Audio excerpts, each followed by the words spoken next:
Hey guys, today I bring you the demo and review I promised of my current favorite foundation, the Covergirl TruBlend Liquid Makeup.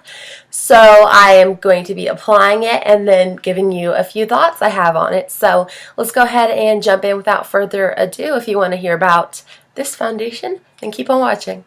What I really wanted to do for you today was just to show you how it works on my skin anyway, and just give you a few thoughts. So this shouldn't be too terribly long. I thought this would just be the best way to let you know about it. So let's go ahead and jump in. I'm going to apply it and kind of talk to you about it as we go. Only thing I have on so far is a little bit of the Maybelline Instant Age Rewind, because I'm not planning on wearing a whole lot of extra concealer and stuff, just because I want you to see what this foundation does on its own. So I'm going to go ahead and get started. You can see this is very messy just from wear and tear, so it is what it is. I'm going to really quick, one thing with this is you have to make sure you shake it, because it has kind of liquidy part of it that can separate, so do that. And then I do about this much. You actually do need quite a bit. And what I like to do with this is take it and spread it using my fingers on the face. We can add more if need be. So the brush I'm taking is, of course, as I raved about in the video, the favorites video, this is the e.l.f. powder brush. It's from the Studio line, so you can get it about $3. Mine was available at Target, so you might be able to get it there. And I just like to use this to buff on the foundation. You can see it really does buff immediately. It doesn't take a lot of work like a lot of the other foundations I've used. I feel like it takes a lot to get them buffed in, but this, it really already is mostly buffed on that cheek that we just did. One thing to mention about this that I personally very much like, and I find to be very unique for me, is this foundation has a cooling feeling as it goes across your skin. I don't know what it is about it that does that, but it feels really cool and refreshing on the skin. And it also feels very like moisturizing. Like if I didn't know better, I would think I was just putting on some moisturizer, because it does actually feel really good as you buff it across the skin. And my skin actually, I have normal to dry skin, and as of late, because I was sick, it has reverted to a more dry state than it normally would be at during the summer months. But so yeah, this is kind of it over a dry skin. I haven't actually tried it over dry skin. Make sure to buff it, a little down your neck into your hairline, especially because my color match is not 100% spot on, but it's okay once you buff it out. It doesn't look like foundation on the skin. It really doesn't. Maybe it's because it is a lighter coverage, but I feel like you can't really, no one's going to look at me, I don't think, and think, whoa, look at that foundation. It just makes your skin look really, really smooth. It does say it's buildable coverage to light to medium, so if need be, you could go back, add more. I've done that today. I think I'm just going to leave it be, because my skin's pretty good and I like the way it looks. You can see it gives a nice glow.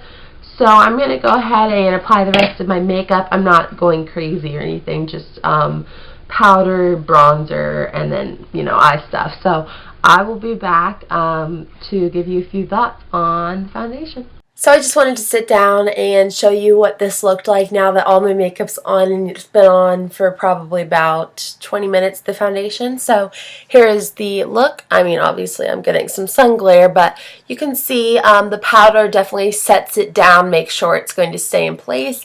And honestly, I would recommend wearing powder with this foundation, even if you don't usually, because it could get really, really shiny if you don't. So I do always wear powder, so I am wearing it. So I guess I can't speak to how it wears without powder, but with powder, you can see it still does have a nice glow to it, even through the powder. So that is the way it looks right now, and I'm going to go about my day for just a little while, not for too long, and I will be back to show you how it's looking later on. So see you in a little. Okay, so I'm back. It's been almost 3 hours since I've applied the foundation. I know that's clearly not a full day, But I have worn this a full day before, so I will insert a picture when I'm talking about that to show you kind of what it looks like after many hours.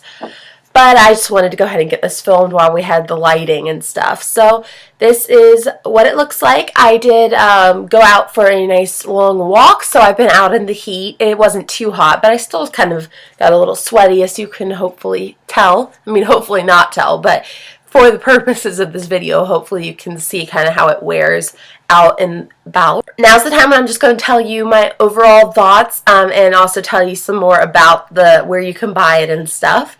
So here is the packaging. It's got the pump, which I really do appreciate. I mean, it's very rare to find a drugstore foundation with a pump. It's kind of gross because it gets really messy, but it's okay. And it also does lock into place. So if you're traveling, you can do that. Although with the cap on, I don't think it's going to press down, but just in case, it's good to lock it.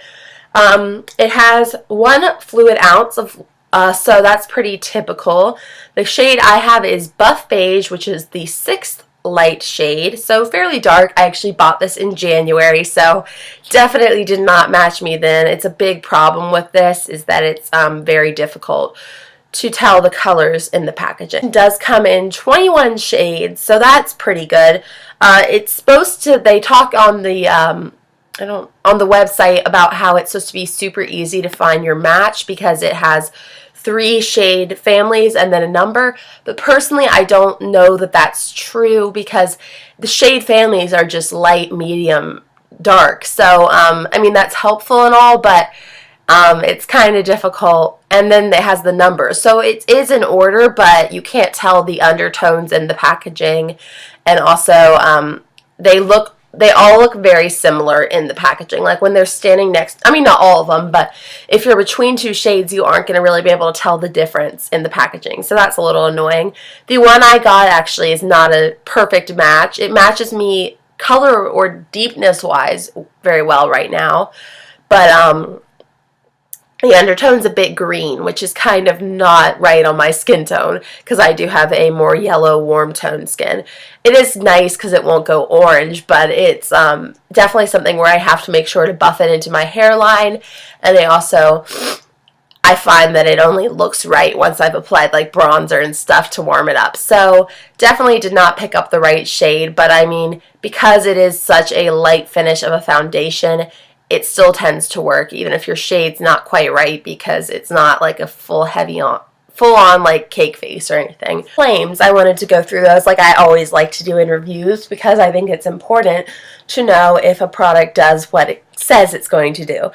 The 2 big claims here are that it's a perfect blend technology that covers yet disappears into skin, and light to medium adaptable coverage. And I would actually agree with both of those claims. Like I said, it does look like skin on. I've never had a foundation actually that's done that for me. So for me, it's really great and really unique that a foundation will look like skin on. I would definitely say the light to medium adaptable coverage is accurate. It's definitely not a thick coverage when you apply it. And then when it's adaptable, by adaptable, it's not claiming that you can build it to full. So keep that in mind if you're somebody who always wants a full coverage foundation. This will definitely not be for you. This foundation also markets for about $10, and that's at Ulta, so that's usually about the most expensive you'll find it because Ulta prices are generally not discounted. So keep that in mind. It's a fairly affordable foundation. It's kind of in the middle range, you know, because drugstore ones can run up to like $15, but they can go down to like $4. So it's kind of on the medium to higher end of that, but still $10 for a foundation is not bad. And I've been using this a lot, and I feel like I still have a lot left. Because you're using the pump, you get more control over how much comes out. Okay, so I'm going to go through a few pros and cons. For me, one of the pros is that it doesn't have SPF. That is the reason I picked it up, actually, because I don't know what it is about my face, but I get major flashback with SPF foundations. Like, I look like a ghost. So I can't really do SPF at nighttime, and I like the fact that this doesn't have any. I think it's an advantage that it's a light finish because I think it's something you could wear day to day. Now, keep in mind, again, that it doesn't have SPF, so you might not want to wear it day to day for that reason, but if you're going to like a daytime event and just want a light foundation, or if your skin's doing well at the time and you just want something to even it out overall, this will work beautifully for that. Two things that I really love and find incredibly unique about this foundation is that as it goes on, it feels really cooling, which makes it actually really nice to apply. Like you're just sitting there like, oh yeah, it feels really good. And it's also moisturizing feeling as it goes on. Like it feels very refreshing. So I think this is great for dry skin, which I have, and I really love that because most foundations, even the ones marketed for dry skin,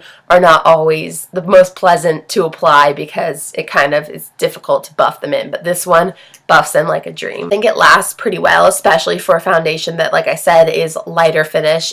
Those usually don't last as well. I won't say that it looks as fresh by the end of the day, but it kind of keeps a nice glowiness about it without getting too shiny. So I'm going to insert a picture I took when I went to a wedding. I wore this to a wedding, so I wore this for many hours.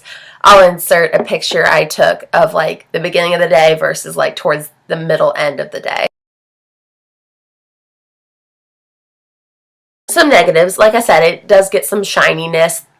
And so maybe even for a dry skin person, I think you need to set it with powder. So I know for some dry skin people that's unappealing to the thought of using powder, but even for dry skin, I think you should because it can get shiny. I mean, in the winter, maybe not, but in like the summer. And then the color, like I said, it's a bit hard to pick out. That's true for most drugstore foundations, but something about this packaging makes it even trickier to tell the actual color. This is the actual foundation you see, so like you can see it, but the undertones don't really come out till you pump it out. So it is difficult in stores to pick your color. So I recommend just kind of aiming for something, like be like, okay, I think I'm going to be in the darker of the lights, and then just kind of hope for the best, I suppose. Which is, I know, not great, but you know, it is what it is. As far as application, I first tried this with my Real Techniques buffing brush, and it was okay. I wore it like for a 14-hour day, and it worked fine, but I didn't necessarily love the way it looked on the skin. I mean, I liked it. Again, like I said, it does blend in pretty well, so it wasn't a huge issue. But the brush that I would absolutely recommend for this, either this or a similar brush, is the e.l.f. powder brush. So just something flat topped like this, because I find if you buff it in using this, it smooths over the skin really. Coverage was much better with this than this. And it kind of lets the glowiness of the foundation come through. Something about using these flat brushes I find makes foundation look more glowy. Now, who would I recommend this for?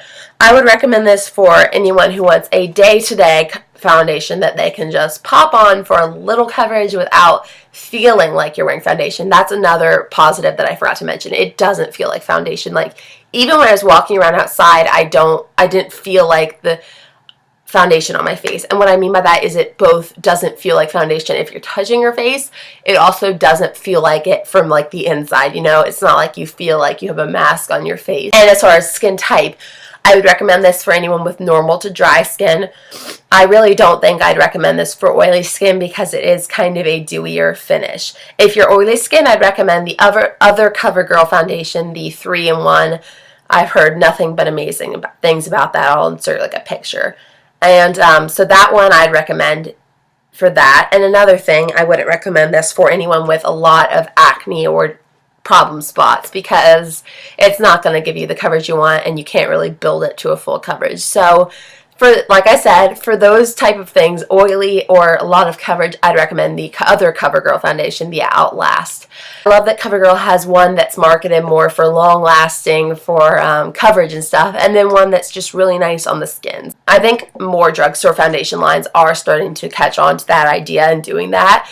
So I think CoverGirl's done it well. The last thing I would like to say is that in comparison to a similar foundation, which I just don't have with me right now, is the L'Oreal True Match Lumi, which is the L'Oreal's kind of take on the one for dry skin.